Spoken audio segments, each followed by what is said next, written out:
নাচ, গান থেকে অভিনয়, জেফার রহমান সবই পারেন। সম্প্রতি জেফারের তীর শিরোনামের একটি গান মুক্তি পেয়েছে, তবে জেফারের নাচ নিয়ে বেশ সমালোচনা হচ্ছে। গানে জেফারকে মেরুন রঙের শাড়িতে দেখা গেছে। গানটির মডেলিং থেকে শুরু করে সুর ও গাওয়া পর্যন্ত সবই জেফারের করা। এমনকি জেফার ও আদিব কবির যৌথভাবে গানটি লিখেছেন। এর আগে ঈদে মুক্তি পাওয়া আফরান নিশো অভিনীত দাগি সিনেমায় জেফার রহমানের গাওয়া নিয়ে যাবে কি শিরোনামের গানটি শ্রোতাদের মন ছুঁয়েছে। দাগের পাশাপাশি এবার ঈদে ওটিটি প্ল্যাটফর্ম চরকিতে প্রকাশিত myself Allen Swapan season 2 web সিরিজেও বয়ম পাখি 2 শিরোনামের একটি গানে কণ্ঠ দিয়েছেন জেফার। তার সঙ্গে গেয়েছেন সিরিজের নাম ভূমিকায় অভিনয় করা নাসির উদ্দিন খান। গান গাওয়ার পাশাপাশি শিহাব শাহীন পরিচালিত সিরিজটিতে অভিনয় করেছেন জেফার। এর আগে গত বছর লাস্ট ডিফেন্স অফ মনোগামী নামের ওয়েব ফিল্মে অভিনয় করেন তিনি। মোস্তফা সরোয়ার ফারুকী পরিচালিত সিনেমাটিতে তার সহশিল্পী ছিলেন চঞ্চল চৌধুরী। চরকিতে প্রকাশিত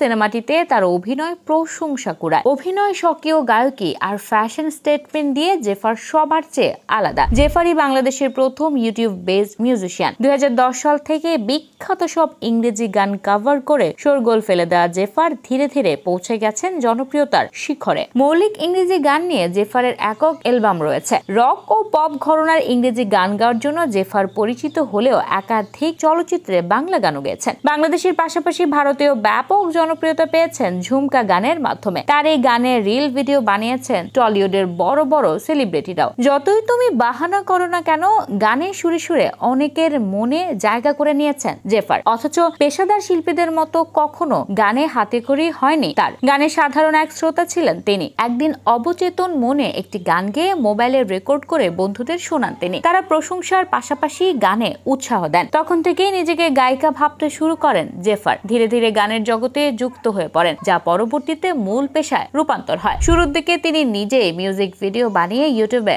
আপলোড করতেন। বলতে গেলে এভাবে তার ক্যারিয়ার শুরু হয়। ইউটিউবে বেশ কিছু গান প্রচারের পর 2017 সালে প্রকাশিত হয় জেফারের প্রথম একক অ্যালবাম আনকেজ। এতে তার 9টি মৌলিক ইংরেজি গান রয়েছে। একই বছর বাংলাদেশ ভারত যৌথ প্রযোজনায় নির্মিত চলচ্চিত্র সেনাপতিতে গান গেয়েছেন জেফার, তাও ইংরেজিতে। তবে জাতীয় চলচ্চিত্র পুরস্কার পাওয়া নডরাই সিনেমাটি তাকে রাতারাতি পরিচিতি এনে দেয়। সিনেমায় হারবো না শিরোনামের গানটি গিয়ে সবার নজর কাড়েন তিনি। এরপর সিদ্ধান্ত নেন বাংলা গানে নিয়মিত হওয়ার। সেই ভাবনা থেকে বেশ কয়েকটি বাংলা গান রেকর্ড করে ফেলেন। নেমেসিস, ওয়ারফেজ, অর্থহীনের মতো জনপ্রিয় ব্যান্ডগুলোর সঙ্গে একই মঞ্চে শো করেছেন। এর আগে পাঠশালা সিনেমায় জেফার গেয়েছেন তুই ভালো থাকিস শিরোনামের একটি গান। যাযাবর সিনেমায় গিয়েছেন রোমান্টিক গান প্রিয়তমা। ওয়েব সিরিজ মাকড়সার গানটিও বেশ সাড়া ফেলেছে। তবে নডরাই সিনেমায় কাজ করার অভিজ্ঞতা আমূল বদলে দিয়েছে জেফারকে। এই সিনেমায় তিনি গান গাওয়ার পাশাপাশি নির্বাহী প্রযোজকের দায়িত্বটাও পালন করেছেন। সিনেমাটি 6টি ক্যাটাগরিতে জাতীয় চলচ্চিত্র পুরস্কার পেয়েছে। পপ, ব্লুজ থেকে শুরু করে নানা জনরায় গান গেয়ে নিজেকে প্রমাণ করেছেন জেফার রহমান। এরপর এসেছেন অভিনয় জীবনের প্রথম কাজের সহশিল্পী হিসেবে তিনি চঞ্চল চৌধুরীর মতো অভিনেতাকে পেয়েছিলেন। ব্যক্তিগত জীবনে জেফার নিজেকে সিঙ্গেল দাবি করেন। গণমাধ্যমে দেয়া সাক্ষাৎকারে জেফার জানিয়েছিলেন তিনি কারো সঙ্গে প্রেম করছেন না, কারণ এখনো মনের মতো মানুষ পাননি। এদিকে অনলাইনে ভেসে বেড়ায় জেফার রহমানের সঙ্গে বিবাহ বহির্ভূত সম্পর্ক গড়ে ওঠে রাফসানের। এর জেরে নাকি স্ত্রীর সঙ্গে সম্পর্কের ইতি টেনেছেন তিনি। ব্যক্তিগত জীবনে যাই হোক না কেন, গান, ফ্যাশন এবং অভিনয় জেফার রহমান সবখানেই আছেন।